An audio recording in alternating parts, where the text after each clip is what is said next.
Hello everyone. Welcome again to live session of Manulaw classes. I'm Dinesh Kumar and I will take 3rd October 2023's The Hindu news analysis. So dear students, we will discuss the important news and the first news is Medicine Nobel 2023 goes to Duo who paved the way for mRNA COVID vaccine. तो basically 2023 का जो medicine में Nobel prize है ये 2 person को दिया गया जिसमें से एक पर्सन है हंगरी की बायोकेमिस्ट कैटालिन कैरिको, ये हंगरी को बिलोंग करती हैं और दूसरे पर्सन है American physician scientist Drew Westman. तो नोबेल प्राइज मेडिसिन में 2023 का इन 2 लोगों को दिया गया है। अब हम जानते हैं कि ये क्यों दिया गया है, ये नोबेल प्राइज को कौन देता है। तो नोबेल प्राइज इज गिवन और awarded by the royal Swedish academy. ये इंपॉर्टेंट इंफॉर्मेशन आपके लिए। दिया गया क्यों है इनके लिए, तो इन्होंने डिस्कवरी करी थी न्यूक्लियस की जिसके आधार पर कोविड वैक्सीन प्रिपेयर हुई। ठीक है, अब सेकंड इंपॉर्टेंट इंफॉर्मेशन ये है कि doctor Kariko is the only 30th women to win the prize. तो अभी तक जितने भी नोबेल प्राइज मिले हैं उसमें डॉक्टर कैरिको जो है वो 13th वुमेन है जिनको की नोबेल प्राइज मिला है। नाउ अब हम जानते हैं कि इंपॉर्टेंट इंफॉर्मेशन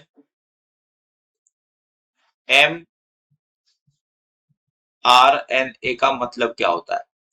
तो basically mRNA stand for messenger RNA. It is a type of molecule that carries instruction from the DNA to cell cytoplasm where those messages are read. तो basically RNA क्या है, ये एक मैसेंजर की तरह है। ठीक है, ये क्या करता है कि ये इंस्ट्रक्शन ले जाता है फ्रॉम DNA से टू द सेल के साइटोप्लाज्म ले जाता है जहां पर कि डिफरेंट काइंड ऑफ प्रोटीन का निर्माण होता है, प्रोटीन प्रोड्यूस की जाती है। ठीक है, तो ये आपके लिए इंपॉर्टेंट इंफॉर्मेशन है। Now we come to the next news. Bihar में अभी कास्ट सर्वे हुआ है जिसमें कि जो ओबीसी का क्राइटेरिया है, जो सेंसस है, उसमें 36% ईबीसी लार्जेस्ट ग्रुप पाया गया। तो अब यहाँ पर देखिएगा जो ईबीसी है ये क्या करेंगे, ईबीसी की फुल फॉर्म है एक्सट्रीमली बैकवर्ड क्लास ईबीसी। तो एक तो होता है ओबीसी, ओबीसी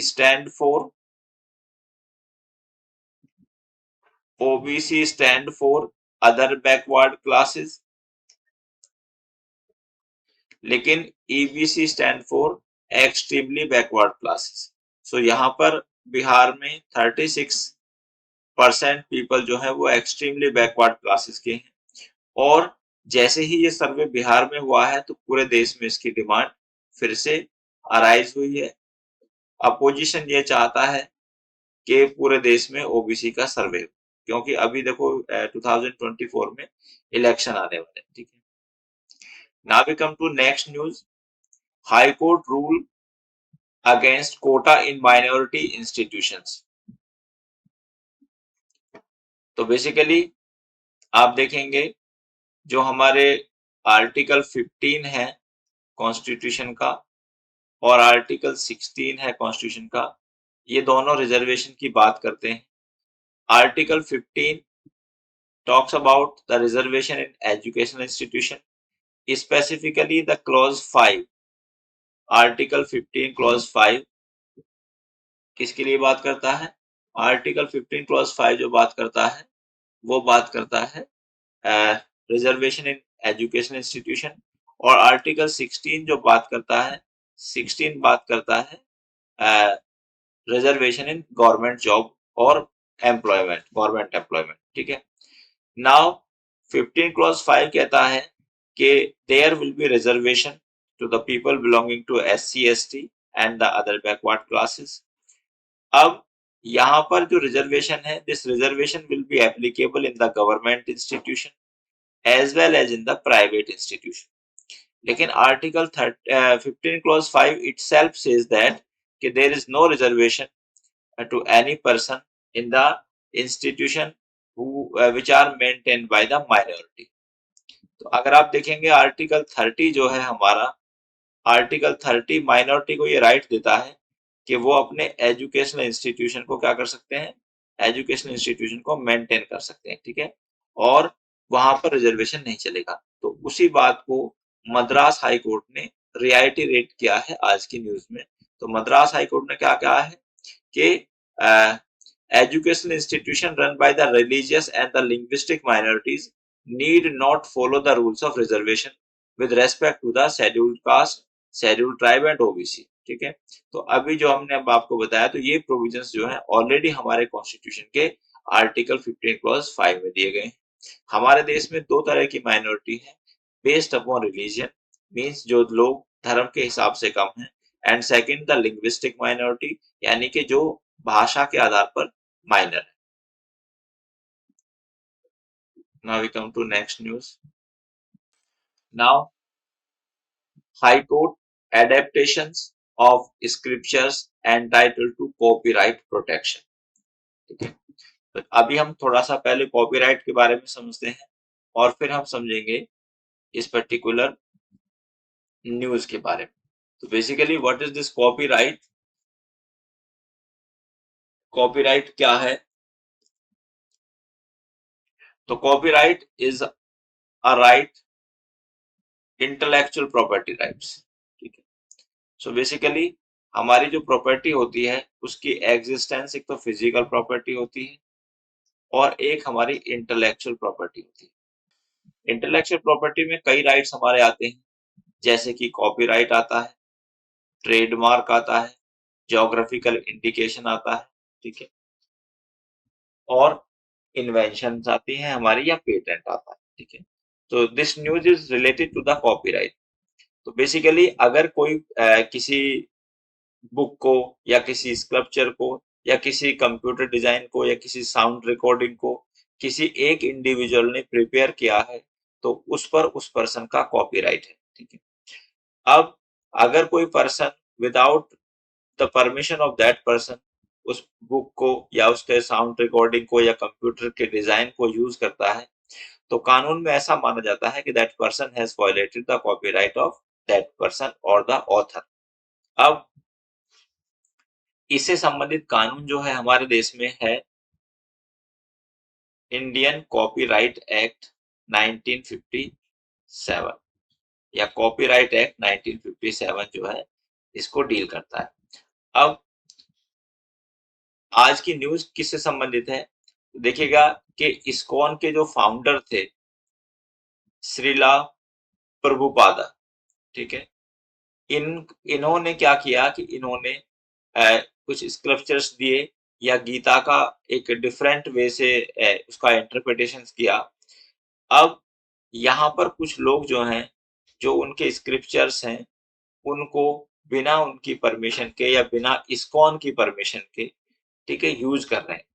तो यहाँ पर इस्कॉन ने इस बात को चैलेंज किया और इस चैलेंज के आधार पर ऑनरेबल हाई कोर्ट ने ये डिसीजन दिया कि yes, the scriptures of this Sarala Prabhupada are entitled to the this copyright protection। ठीक है, इस्कॉन की फुल फॉर्म है international society for Krishna consciousness. ठीक है, ये इंपॉर्टेंट इंफॉर्मेशन है, कई बार इस्कॉन की फुल फॉर्म आपसे पूछी जा सकती है। तो उन्होंने कहा कि ये जो इसके स्क्रिप्चर्स हैं, these are subject to the copyright protection। Now we come to next news, criminal law bills and a hollow decolonization। ठीक है, अब देखिएगा हमारे तीन क्रिमिनल लॉ बिल हैं, जैसे हमारे तीन एक्ट हैं। First is IPC, second is CrPC and third is evidence. ठीक है, इन तीनों कानूनों को फिर से हम बदल रहे हैं। ठीक है, as per the information in the general public domain by the parliament. ठीक है, अब हम क्यों बदल रहे हैं, what is the reason behind the change of all these laws. Reason ये है कि ये कानून जो है कॉलोनियल टाइम में लिखे गए थे, मींस ब्रिटिशर्स के द्वारा लिखे गए थे। आईपीसी 1860 में लिखी गई थी और इंडियन एविडेंस 1872 में था, और सीआरपीसी जो है वो हमारे 1974 की है। लेकिन सीआरपीसी वैसे तो 1974 की है और 1974 में इंडिया आजाद हो चुका था, लेकिन इसकी जो बैकग्राउंड है वो सीआरपीसी 1898 पर बेस्ड है। तो 1898 में ब्रिटिश शासन था हमारे देश में। अब जो आज का हमारा एडिटोरियल इंफॉर्मेशन है, इसकी जो ऑथर है मैत्री मिश्रा जी, ये इनके पर्सनल व्यूज हैं। ठीक है, सो ये इनके जो व्यूज जो इन्होंने इसमें डिस्कस किए हैं, ये इनके पर्सनल व्यूज हैं। और इनका कंसर्न ये है, इन्होंने ये डिस्कस किया है कि हम वैसे तो हम ये कह रहे हैं कि हम उन कानूनों को बदलना चाहते हैं कि क्योंकि वो कॉलोनियल टाइम में लिखे गए थे, लेकिन जो भी हमारे दावे हैं वो सारे क्या हैं, वो दावे सच्चे नहीं हैं और प्रॉपर नहीं है। ठीक है, ऐसा इन्होंने कहा है। इसलिए टाइटल है क्रिमिनल लॉ बिल्स आ हॉलो डीकोलोनाइजेशन। ठीक है, हॉलो डीकोलोनाइजेशन मतलब खाली डीकोलोनाइजेशन, मतलब जो हम बात कर रहे हैं उसका कोई इफेक्ट नहीं है, उसकी कोई सेंस नहीं। ऐसा क्यों ये कहती हैं, ऐसा इसलिए कहती हैं कि अभी भी जो हमारी आईपीसी है, आईपीसी में पहले एक ऑफेंस होता था सेडिशन, और काफी कंट्रोवर्शियल रहा है ये ऑफेंस, सेक्शन 124A में होता था। ठीक है, अब लेकिन प्रेजेंट पोजीशन क्या है कि प्रेजेंट पोजीशन में इस ऑफेंस को ऑनरेबल सुप्रीम कोर्ट ने इसको एबियंस में रख दिया है। एबियंस में रखने का मतलब ये है कि अब इस पर, इसके बिहाफ पर कोई भी एफआईआर रजिस्टर नहीं होगी। लेकिन अगर हम इसी के संबंधित और इसके करस्पॉन्डिंग प्रोविजंस न्यू कानून में देखें, तो वहां पर पहले वाले कानून में जो सेडिशन था वहां पर केवल एक ग्राउंड थी सेडिशन में, या सेडिशन के लिए किसी भी पर्सन को प्रोसिक्यूट करने की, and that was the creating disaffection against the legally established government. Means अगर कोई पर्सन लीगली एस्टेब्लिश्ड गवर्नमेंट के अगेंस्ट डिसअफेक्शन क्रिएट करता है तो वो पर्सन सेडिशन के लिए लायबल माना जाता है। लेकिन अब अगर हम प्रेजेंट जो ड्राफ्ट है इसका आईपीसी का उसको देखते हैं, जिसको हम भारतीय न्याय संहिता बोलते हैं, ठीक है, तो उसमें इसके होराइजन को काफी वाइड कर दिया गया है। तो जिसमें कि यूनिटी एंड इंटीग्रिटी को भी इंक्लूड कर लिया गया है, और क्या है कि उसको सॉवरेनिटी को भी इंक्लूड कर दिया गया है। तो यानी कि यहाँ पर अब सिचुएशन ये है कि किसी भी पर्सन के पहले तो केवल एक ग्राउंड थी कि उस पर सेडिशन का केस लग सकता था, लेकिन अब कई ग्राउंड्स हैं जिसपे कि सेडिशन का केस उस पर लग सकता है। इसीलिए जिसका उस होराइजन है वो उसका एक्सपेंड हो गया है। सेकंड पॉइंट ये है कि जो हमारी पुलिस के पास कस्टडी होती थी, ठीक है, उसको बढ़ा दिया गया। ठीक है, तो जैसे पुलिस के पास जनरली क्या था कि पुलिस को कोई अगर पुलिस किसी पर्सन को अरेस्ट करती है तो उसको 24 आवर्स में नॉर्मल केसेस में उसको कंसर्न मजिस्ट्रेट के सामने प्रोड्यूस करना होता है। और अगर कोई पर्सन प्रिवेंटिव डिटेंशन लॉज के अंडर अरेस्ट होता है तो वहां पर वो था 3 मंथ्स मीन्स 90 डेज। ठीक, लेकिन अब फिर उस टाइम को 180 दिन कर दिया गया, मतलब उस टाइम को बढ़ा दिया गया। तो यहाँ पर ऑथर का पर्सनल व्यू ये है कि अब अगर इस तरह से कस्टडी के टाइम को बढ़ा दिया जाएगा या पुलिस को आर्बिट्ररी पावर दी जाएगी, तो ये रिफॉर्मेशन नहीं हुआ।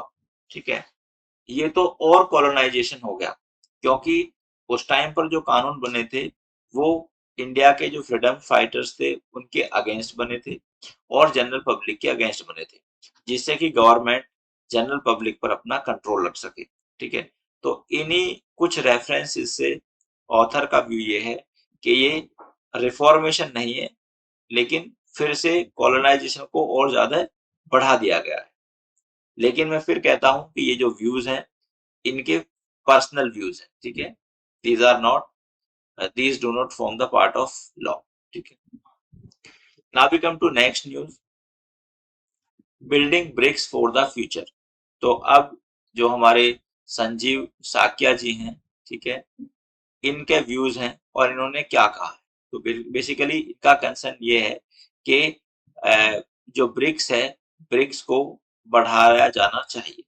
उसके कुछ पॉइंट्स इन्होंने दिए हैं क्यों बढ़ाया जाना चाहिए। तो पहली बात यह है कि जो ब्रिक्स आया था, it came into existence for the economic compulsion, ठीक है। इकोनॉमिक कंपल्सन आप देखेंगे कि जो ज्यादातर जीडीपी जो है वो यूरोपियन कंट्रीज की है, ठीक है। और यूरोपियन कंट्रीज का जो हमारी सारी इंटरनेशनल ऑर्गेनाइजेशन है लाइक WTO, उस पर एक इफेक्ट है, एक प्रभाव है, ठीक है। अब यहाँ पर क्या होता है कि वो एक डिस्क्रिमिनेटरी बिहेव करते हैं other parts of the world के साथ। तो उसी पॉइंट ऑफ व्यू से इन्होंने कहा है कि अगर ब्रिक्स बढ़ेगा तो वेस्ट का जो डोमिनेंस है वो थोड़ा कम होगा।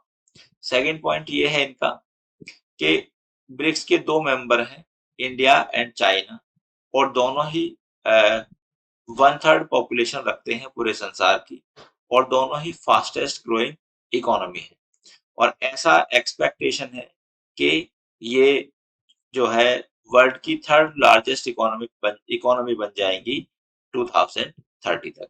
तो अब क्योंकि दो important members India and China BRICS में है, तो अब अगर इसको और इंक्रीज किया जाएगा तो जो वेस्ट का डोमिनेंस है वो कंपैरेटिवली थोड़ा कम होगा ना। फिर हम देखेंगे कि जो थर्ड पॉइंट कहता है कि जो यूएसए की हिजीमनी है, हिजीमनी का मतलब है एक तरीके से दादागिरी चलती है, और वो क्या होता है कि जैसे WTO के रूल्स होते हैं उनको यूएसए कई बार वायलेट कर देता है। अब अगर जब WTO के जो रूल्स हैं और उसके जो लॉज हैं उसका यूएसए वायलेट करता है, तो WTO उसके अगेंस्ट कोई सैंक्शंस इंपोज नहीं करता, जिसका कॉन्सिक्वेंसेस क्या होता है कि जो अदर कंट्रीज हैं उनका उसमें से विश्वास खत्म होता है, ठीक है। क्यों? क्योंकि रूल ऑफ लॉ होना चाहिए। अगर कोई भी कंट्री, भले वो कितना पावरफुल कंट्री है, कितने ज्यादा पैसे उस कंट्री के पास हैं, लेकिन अगर वो रूल ऑफ लॉ से गवर्न नहीं होगा या किसी भी इंटरनेशनल ऑर्गेनाइजेशन में किसी उसके कानून को नहीं मानेगा या अपनी दादागिरी चलाएगा, so that is not good for any democratic setup, or that is also not good for the international business, ठीक है। नेक्स्ट फिर कहते हैं कि जो अफ्रीका है, अफ्रीका फ्यूचर ग्रोथ के लिए बहुत ज्यादा इंपॉर्टेंट माना जाता है, ठीक है। लेकिन जो अफ्रीका के साथ डिस्क्रिमिनेशन यूरोप में होता है, ठीक है, उससे अफ्रीका यूरोप में जाने के लिए एग्री नहीं है। इसीलिए अफ्रीका प्रेफर करता है चाइना को और ब्रिक्स मेंबर कंट्रीज को। इसलिए इंडिया ने भी G20, जो रिसेंटली G20 समिट हुई थी अभी हमारे देश में, ठीक है, 8-9-10 सितंबर को, तो उसमें कहा है कि हम इसको अफ्रीका को इसका ब्रिक्स का मेंबर बनाया जाए। तो ये इन पॉइंटों की वजह से ही ऑथर का व्यू है कि ब्रिक्स को एक्सपेंड करने की आवश्यकता है। Now we come to the next news, counting death in India's prison. तो बेसिकली ये एक कॉज ऑफ कंसर्न है कि हमारे देश के जो प्रिजन है वहां पर जो प्रिजन में रहने वाले प्रिजनर्स हैं उनकी डेथ काफी ज्यादा हो रही है, और इन डेथ को हम दो भागों में क्लासिफाई कर सकते हैं। First is the natural death and other is the unnatural death. Natural death क्या है कि भाई कोई पर्सन बहुत दिन से जेल में था, उसकी एज आ गई है या वो बहुत लंबे समय से बीमार था, तो उसको हम नेचुरल डेथ कहते हैं। और अननेचुरल डेथ क्या है कि अगर किसी नेग्लिजेंस की वजह से उसको मारा गया है, या प्रिजन में उसके अदर साथियों ने उस पर अटैक किया है जिसके कारण उसकी डेथ हुई है, या जो कस्टडी में पुलिस वाले हैं उन्होंने उसको मारा है, तो it is called unnatural death, ठीक है। तो इस पर ऑनरेबल सुप्रीम कोर्ट ने अपने विचार दिए हैं कि जो लाइन है that is between the natural death and unnatural death, it is not clear, ये क्लियर नहीं है। क्यों क्लियर नहीं है? इसका रीजन ये है कि भाई अगर कोई पर्सन प्रिजन में इल है या बीमार है और उसको टाइमली ट्रीटमेंट, मेडिकल ट्रीटमेंट नहीं मिलता और उसकी डेथ हो जाती है, तो क्या हम इसको नेचुरल डेथ मानेंगे या इसको अननेचुरल डेथ मानेंगे? तो obviously it should be considered as unnatural death. Next point ये है कि जो हमारे देश में जो प्रिजन है, वहां पर जो मेडिकल फैसिलिटीज है या जो मेडिकल स्टाफ है, उसका रेशो होता है 1.1 to 5, ठीक है। यानी कि एक उस पर एक डॉक्टर की ड्यूटी है कि वो 125 प्रिजनर्स को देखे या मेडिकल हेल्प प्रोवाइड करे। लेकिन एट प्रेजेंट आप देखेंगे तो ये 219 हो रहा है, मतलब यहाँ पर एक डॉक्टर के पास 219 प्रिजनर्स। तो इन्हीं सभी कंसर्न को रखते हुए ऑथर ने अपने व्यू एक्सप्रेस किए हैं। इससे संबंधित अगर हम सुप्रीम कोर्ट के डिसीजन की बात करें तो there are two important decisions, आप नोट डाउन कर सकते हैं। One is the Joginder versus state of UP and second is the PK Basu versus state of West Bengal. तो इन दोनों में ही प्रिजन रिफॉर्म की बात की गई है। और Joginder Singh versus state of UP में ऑनरेबल सुप्रीम कोर्ट ने ये कहा है कि भाई अगर किसी पर्सन की कस्टडी डेथ होती है, मतलब डेथ इन कस्टडी होती है, तो उसके फंडामेंटल राइट्स जो आर्टिकल 21 में है, that is deemed to be violated. Now we come to next. IAF, Indian Air Force, likely to induct Astra BVR air to air missile. तो हमारी इंडियन एयरफोर्स में ये Astra BVR air to air missile जो है, ये इस साल तक, इस साल के एंड में इंडक्ट हो जाएंगे। ठीक है, तो the name of the missile is only important. Now we come to next news. So these are not important news. So that's all for today, my dear students.